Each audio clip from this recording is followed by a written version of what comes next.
Hello दोस्तों, नमस्कार दोस्तों। मैं आपका भाई कृष्णा। तो दोस्तों, आज हम बात करने वाले हैं पावर स्टार पवन सिंह के बारे में। 4-5 दिन पहले पावर स्टार पवन सिंह का गाना आया था कजरवा। तो दोस्तों, ये गाना पक्का 500 मिलियन पार कर जाएगा कुछ ही दिनों में, क्योंकि ये गाना आते ही 3 दिन में 10 मिलियन हो चुका है। इसलिए इसका आंकड़ा लगा सकते हैं कि कुछ दिनों में ही ये 500 मिलियन प्लस कर जाएगा।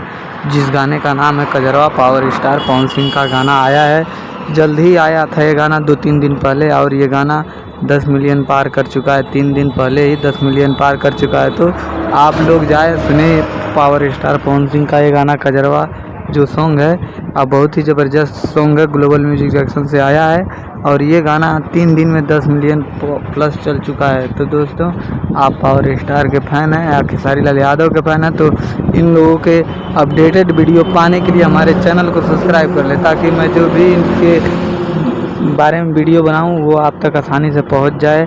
अगर हमारे चैनल पे आप नए हैं तो प्लीज़ चैनल को भी सब्सक्राइब कर लें, ताकि मैं वीडियो अपलोड करूं आप तक आसानी से पहुंचता रहे। तो चैनल को सब्सक्राइब कर लेना, वीडियो को लाइक कमेंट कर